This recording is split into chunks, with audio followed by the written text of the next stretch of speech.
நாம் ஃபர்ஸ்ட் ரீல்லையே போட்டது சிற்றஞ்சிறுகாலே வந்துன்னை சேவித்து பொற்றாமரையடிய போற்றும் பொருள்களாய் பெற்றம் மெய்த்துண்ணும் குலத்தில் பிறந்து நீக்கு உற்ற ஏவல் எங்களை கொள்ளாமல் போகாது. உனக்கு நாங்கள் பணி செஞ்சோம் இல்லையா, அந்த ஏவல் எங்களை காக்காமல் போகாது என்ற அர்த்தத்தை அடங்கிய அந்த பாடலுக்கு நான் இசையமைத்து அதை பாட வைத்து படத்துக்கு சிங் பண்ணி ஒவ்வொரு ஷாட்டுக்கும் மேட்ச் ஆகிற மாதிரி பண்ணணும். ஸோ ஃபஸ்ட்டு படத்திலேயே எனக்கு ஆண்டாள் அருள் புரிஞ்சிட்டா அப்படிங்கிறது.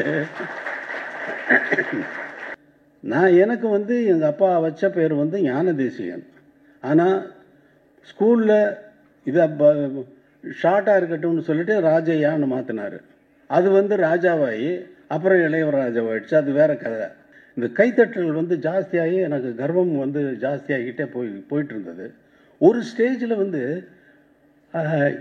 இதை கைத்தட்டுறாங்களே, இது எதுக்கு கைத்தட்டுறாங்கன்னா, பாட்டுக்கா, மியூசிக்கா, நம்ம வாசிக்கிற திறமைக்கா, எதுக்குன்னு சொல்லி என் மனசு உள்ளுக்குள்ளே ஒரு கேள்வி எழுப்புச்சு. என் தலையில் இருந்ததெல்லாம் இறங்கி போச்சு, பாரமெல்லாம் இறங்கி போச்சு. நமக்கும் இதுக்கும் சம்மந்தம் இல்லை, ஜனங்கள் அவங்க பாட்டுக்கு அவங்க ரசிக்கிறதுக்கு கைத்தட்டுறாங்க, இதுக்கு நமக்கு சம்மந்தம் இல்லைன்னு இந்த கர்வத்திலிருந்து எப்பொழுதோ நான் விடுபட்டு விட்டேன். அதனால் எந்த புகழ்மொழியும் எந்த பாராட்டுகளும் இங்கே பாண்டே எவ்வளோ பேசினார், ஒன்றும் ஒட்டலை.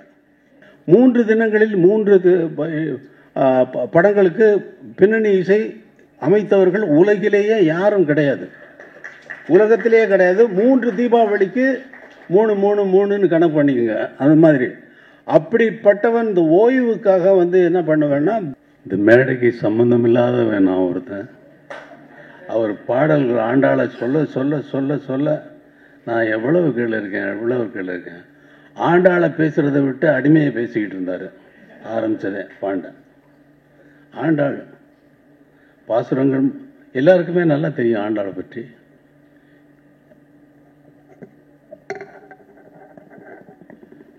இந்த விழாவில் கலந்து கொள்ள வந்திருக்கும் மாண்புமிகு அமைச்சர் நிர்மலா சீதாராமன் அவர்களுக்கு என்னுடைய வணக்கம். மேடையில் வீற்றிருக்கும் அனைவருக்கும் என்னுடைய வணக்கம். இந்த இனிய மாலை பொழுதில் அருண பகவான் ஆசி கூற இங்கே அமர்ந்து நல்ல மொழிகளை ஆண்டாளை பற்றி பேசுவது என்பதற்காக நீங்கள் வந்திருக்கிறீர்கள், கேட்பதற்காக வந்திருக்கிறீர்கள். நானும் அது போலத்தான் வந்திருக்கிறேன். தவிர எனக்கு தமிழ் இலக்கியத்திலேயோ தமிழிலேயோ அவ்வளவு மொழி அறிவோ இலக்கிய அறிவோ எதுவும் கிடையாது என்பது உங்களுக்கு நன்றாக தெரியும். என்னுடைய வேலை என்னவென்றும் உங்களுக்கு நன்றாக தெரியும். நான் முதல்ல ஒரு கிராமத்திலிருந்து இங்கே வரேன். முதல் ஒரு படத்துக்கு இசையமைக்கிறேன். அந்த படம் பேக்ரவுண்ட் ஸ்கோருக்காக வரும் பொழுது ஃபஸ்ட் ரீலில் ஓடுது.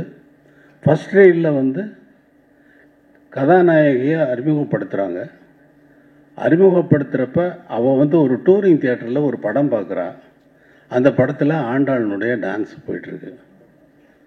ஆண்டாள் பாட்டை அந்த அது வேற ஒரு படத்தில் எடுத்த காட்சியை அங்கே டூரிங் தியேட்டரில் படமாக தானே ஓடும். அதை பார்க்குறா. அப்புறம் ஆண்டாளை பார்த்து இவள் மெய் மறந்து அவளோட கலக்கிற மாதிரியான ஒரு உணர்வை தூண்டுற மாதிரி போகுது. இது ஆண்டாளை பாட்டு ஏற்கனவே ரெக்கார்ட் பண்ண சாங்கு அந்த படத்தில் போயிட்டு இருந்தாலும் ஒரு போர்ஷன் பாட்டே இல்லாமல் சைலண்ட்டாக போகுது. அதுக்கு நான் மியூசிக் போடணும். அப்போ ஏடா சைலண்ட்டாக போகுது, இதில் என்னது பண்ணுறது அப்படின்னு பார்த்து தேடி பிடிச்சி போட்டு நாம் ஃபஸ்ட் ரீல்லையே போட்டது சிற்றஞ்சிறுகாலே வந்துன்னை சேவித்து பொற்றாமரையடிய போற்றும் பொருள்களாய் பெற்றம் மெய்த்துண்ணும் குலத்தில் பிறந்து நீக்கு உற்ற ஏவல் எங்களை கொள்ளாமல் போகாது. உனக்கு நாங்கள் பணி செஞ்சோம் இல்லையா, அந்த ஏவல் எங்களை காக்காமல் போகாது என்ற அர்த்தத்தை அடங்கிய அந்த பாடலுக்கு நான் இசையமைத்து அதை பாட வைத்து படத்துக்கு சிங் பண்ணி ஒவ்வொரு ஷாட்டுக்கும் மேட்ச் ஆகிற மாதிரி பண்ணணும். ஸோ ஃபஸ்ட்டு படத்திலேயே எனக்கு ஆண்டாள் வந்து அருள் புரிஞ்சிட்டா அப்படிங்கிறது.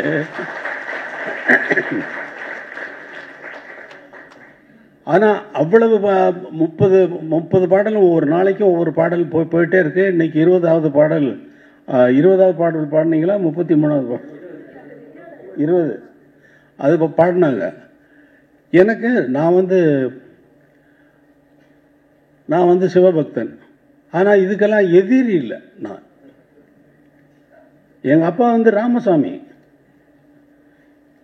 எங்கள் அம்மா வந்து சின்னத்தாயம்மாள், அண்ணன் வந்து பாவலர் வரதராஜன், அக்கா வந்து கமலம், பத்மாவதி இன்னொரு அக்கா, பாஸ்கரன் அண்ணன். எனக்கு வந்து எங்கள் அப்பா வச்ச பேர் வந்து ஞானதேசிகன். ஆனால் ஸ்கூலில் இதை ஷார்ட்டாக இருக்கட்டும்னு சொல்லிட்டு ராஜையான்னு மாற்றினார். அது வந்து ராஜாவாயி அப்புறம் இளையவர் ராஜாவாயிடுச்சு. அது வேற கதை. அப்போது வைஷ்ணவ இதில் வந்து அப்பா வந்து ரொம்ப தீவிரமாக இருந்திருக்காரு. அந்த ஒரு விட்ட குறையோ தொட்ட குறையோ இந்த மாதிரி வந்து இருக்கு. நான் சிவபக்தன். சிவபக்தன்னா சைவத்தை மட்டுமே பாதிக்கலாம். திருவாசகத்தை நான் ரெக்கார்ட் பண்ண மாதிரி, சிம்பனி ஆர்கெஸ்ட்ரா வச்சு ரெக்கார்ட் பண்ண மாதிரி திவ்ய பிரபந்தத்தையும் நான் ஒலிப்பதிவு செய்து வைத்திருக்கிறேன். சரியான சந்தர்ப்பத்தில் அதை நான் வெளியிடவும் காத்திருக்கிறேன். எனக்கு அதில் சம்மந்தம் இல்லைனாலும் மாதம் பௌர்ணமி தினங்களில் வந்து என்ன மாதம் 30 நாளும் எனக்கு வந்து ஃபுல் ஒர்க் இருக்கும். காலையில் ஒரு சாங், மத்தியானம் ஒரு சாங், 7 மணிலேருந்து 1 மணி வரைக்கும் ஒரு கால் ஷீட்டுன்னு பேர். அந்த நேரத்தில் இப்போ எல்லாம் கால் ஷீட்லாம் கிடையாது. ராவு பகலாக ஒர்க் பண்ணிகிட்டே இருக்காங்க, நைட்டெல்லாம் ஒர்க் பண்ணுறாங்க. 6 மாதம் ஆகுது ஒரு பாட்டு பண்ணுறதுக்கு. 6 மாதம் ஆகுது. 1 வருஷம் கூட எடுத்தவங்கெல்லாம் இருக்காங்க. அதில் ரெக்கார்ட் பிரேக் பண்ணுறவங்கெல்லாம் நிறைய இருக்காங்க. அவங்கள பற்றி நமக்கு ஒன்றும் இது இல்லை, அவங்கள குறை சொல்லணும்னு இல்லை. வரல, வந்தா தானே. இப்போ நான் வந்திருக்கேன், நான் வந்தா தானே, வந்துட்டேன்ல. அது மாதிரி நான் வாசிக்கிறப்ப நான் இன்னும் ரொம்ப பெரிய கர்நாடக சங்கீதத்திலலாம் கரை கண்டு வந்தவன் இல்லை. இசை ஞானிங்கிற பேருக்கு தகுதியானவனா அது கொஸ்டின் மார்க் தான். என்னை பொறுத்தளவில் கொஸ்டின் மார்க். ஆனால் மக்கள் இசை ஞானின்னு கூப்பிட்றாங்க. ஓகே, நமஸ்காரம். நான் என்ன வந்து அந்த மாதிரி நினைக்கல. அதனால் எனக்கு ஒரு கர்வமும் கிடையாது. அதெல்லாம் தூக்கி எரிஞ்சது சின்ன வயசுலேயே தூக்கி எரிஞ்சிட்டேன். ஏன்னா என்னோட கச்சேரி வாசிக்கின்ற நேரத்தில் நான் பாடல் வாசிப்பேன். சின்ன பையன் ஹார்மோனியம் வாசிக்கிறேன், ஜனங்கள் கைத்தட்டுறாங்க. கைத்தட்ட பெருமையாக இருந்தது. நிறைய ப்ராக்டிஸ் பண்ணி நிறைய வாசிக்க ஆரம்பித்தேன். ஆரம்பிக்க இந்த கைத்தட்டல் வந்து ஜாஸ்தியாகி எனக்கு கர்வம் வந்து ஜாஸ்தியாகிக்கிட்டே போயிட்டு இருந்தது. ஒரு ஸ்டேஜில் வந்து இதை கைத்தட்டுறாங்களே, இது எதுக்கு கைத்தட்டுறாங்கன்னா, பாட்டுக்கா, மியூசிக்கா, நம்ம வாசிக்கிற திறமைக்கா, எதுக்குன்னு சொல்லி என் மனசு வந்து உள்ளுக்குள்ளே வந்து ஒரு கேள்வி எழுப்புனா இல்லை, இது டியூனுக்காகத்தான் கைத்தட்டுறாங்க. அது என்ன வாசிப்பேன்னா வந்து சினிமா பாடல்கள், பாப்புலரான சினிமா பாடல்களை வாசிப்பேன். அந்த பாடல் யார் அப்போ இந்த டியூனுக்கு கைத்தட்டுறாங்கன்னா இந்த கைத்தட்டல் யாருக்கு போகுது? பாட்டுக்கு போகுது. பாட்டு யார் போட்டா? எம்எஸ் விஸ்வநாதன் சார் போட்டார். அப்போ இந்த கைத்தட்டல் வந்து விஸ்வநாதன் சாருக்கு போகுது. அப்பாடா, என் தலையில் இருந்ததெல்லாம் இறங்கி போச்சு, பாரமெல்லாம் இறங்கி போச்சு. நமக்கும் இதுக்கும் சம்மந்தம் இல்லை. ஜனங்கள் அவங்க பாட்டுக்கு அவங்க ரசிக்கிறதுக்கு கைத்தட்டுறாங்க, இதுக்கு நமக்கும் சம்மந்தம் இல்லைன்னு இந்த கர்வத்திலிருந்து எப்பொழுதோ நான் விடுபட்டு விட்டேன். அதனால் எந்த புகழ்மொழியும் எந்த பாராட்டுகளும், இங்கே பாண்டே வந்து எவ்வளோ பேசினார், ஒன்றும் ஒட்டலை. எனக்கு இல்லை, அதை பற்றி சிந்தனையே கிடையாது. நான் வந்து சிவபக்தன் என்று சொன்ன மாதிரி என்னுடைய வேலை வந்து காலையில் 4 மணிலேருந்து தொடங்கும். ஒரு நாளைக்கு 2 பாடல்கள் ரெக்கார்ட் பண்ணுவேன். சில நாட்கள் 3 பாடல்கள் ரெக்கார்ட் பண்ணியிருக்கேன். ஒரே நாளையில் 3 தினங்களில் 3 படங்களுக்கு பின்னணி இசையை அமைத்திருக்கிறேன். இது என்னுடைய திறமையை சொல்வதற்காக அல்ல. அவங்களுக்கு நெருக்கடி. தீபாவளியில் ஒரு 4 படம் ரிலீஸ் ஆகுதுன்னா 4 படமும் எங்களுக்கு பேக்ரவுண்ட் நீங்கள் சீக்கிரமாக முடிச்சு கொடுத்தா தான் நாங்கள் பிரிண்டில் எல்லாம் மிக்சிங் எல்லாம் முடித்து எல்லாம் ரிலீஸ் பண்ண முடியும். 3 ப்ரொடியூசர்ஸ் நிற்கிறாங்க, 5-6 பேர் நிற்பாங்க. ஆனால் 3 படங்களுக்கு கண்டிப்பாக பண்ணியே தீர வேண்டும் என்ற ஒரு கட்டாயம் ஏற்பட்ட நேரத்தில் 3 ரெக்கார்டிங் தியேட்டர்களில் புக் பண்ண, 3 ஆர்கெஸ்ட்ராவுகளுக்கு இன்ஃபார்ம் பண்ண, 3 கண்டக்டர். ஃபஸ்ட்டு தியேட்டரில் காலையில் 7 மணிக்கு போய்ட்டு ஒரு ரீலை பார்த்துட்டு மியூசிக் கம்போஸ் பண்ணி ஒரு 10 நிமிஷம் தான் கம்போஸ் பண்ணால், அடுத்த 10 நிமிஷத்தில் மியூசிக்கை எழுதிட்டு நானே மியூசிக்கை எப்படி வாசிக்கிறது அப்படிங்கிறதையும் அவங்களுக்கு ரிஹர்சல் பண்ணிவிட்டு இந்த மியூசிக்கை பிக்சரோட சிங்க் பண்ணி நான் கண்டக்டருக்கு காட்டுவேன். அது மியூசிக் எழுதுகிறப்ப வாசிக்கிறப்ப கரெக்டாக இருப்பாங்க, டைரக்டர்லாம் பக்கத்தில் இருப்பாங்க. கரெக்டாக அந்த மியூசிக் அவங்க ஷார்ட் சேஞ்ச் ஓவர் வந்தவுடனே கரெக்டாக அந்த சேஞ்ச் ஓவர் அந்த மியூசிக்கை அங்கே போய் அப்படி உட்காந்தோடனே சார் எப்படி சார் இதே மாதிரி ஒரு ரீலை கம்போஸ் பண்ணி அவரை கண்டக்டரை அவரை கண்டக்ட் பண்ணி எனக்கு தப்பு இல்லாமல் கண்டக்ட் பண்ணி காட்டணும். அவர் காட்டுனதுக்கு அப்புறமா அவர் நீங்கள் டேக் போங்க அப்படின்னு சொல்லிட்டு அடுத்த தியேட்டர். அதே மாதிரி அடுத்த தியேட்டர். ஒரு நாளைக்கு 12 ரீல் முடியும். ஒரு படத்துக்கு 14 ரீல் இருக்கும். இந்த 14 ரீலில் ஒரு நாளைக்கு 12 ரீல்னா 3 படத்துக்கு முன்னாங்க 12. அந்த மாதிரி கணக்கில் 3 தினங்களில் 3 படங்களுக்கு பின்னணி இசை அமைத்தவர்கள் உலகிலேயே யாரும் கிடையாது, உலகத்திலேயே கிடையாது. 3 தீபாவளிக்கு 3 கணக்கு பண்ணிக்கோங்க. அது மாதிரி அப்படிப்பட்டவன் இந்த ஓய்வுக்காக என்ன பண்ணுவேன்னா, பௌர்ணமி தினங்களை மட்டும் தேர்ந்தெடுத்து கொண்டு, பௌர்ணமி தினத்தில் கோடிசாமின்னு ஒருத்தர் பெரியவர் இருந்தார். அவர் யாரும் உபதேசம் பண்ணுறதில்ல, அவர் தனியாக உட்காந்துருப்பார். அவரை போய் தரிசிச்சுட்டு வரணும்னு சொல்லிட்டு வேறு யார்ட்டையும் போகணும். அவர்கிட்ட போய் பார்த்துட்டு அப்புறம் மாயம்மான்னு கன்னியாகுமரியில் கடற்கரையிலே சுற்றிக்கிட்டே இருப்பாங்க, பித்து பிடிச்சவங்க மாதிரி.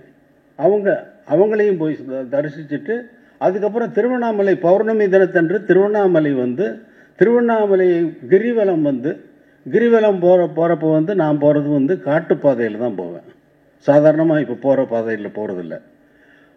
போக ஆரம்பித்தது 20 வருடங்களுக்கும் மேலாக இந்த காட்டுப்பாதையில் ஒவ்வொரு மாதமும் தவறாமல் நான் காட்டுப்பாதையில் கண்ணாடிகளை நல்லா உடைச்சி போட்டு பாதையில் போட்டால், வரிசையை போட்டால் எப்படி இருக்கும், மலர்களை தூவி இப்பொழுதெல்லாம் வரவேற்கிறார்கள் இல்லையா நடக்கிற பாதையில், கண்ணாடியில் நடக்கிற மாதிரி இருக்கும். காலில் நான் வெறுங்காலில் தான் நடப்பேன். திருவண்ணாமலையில் போனேன்னா வெறுங்காலில் நடக்கும் பொழுது அது நன்றாக குத்தும். ஆஹா ஆஹா என்று சொல்லிக்கொண்டே மனையெல்லாம் சுற்றிட்டு வரப்போ அடியண்ணாமலை கோவில் இருந்தது.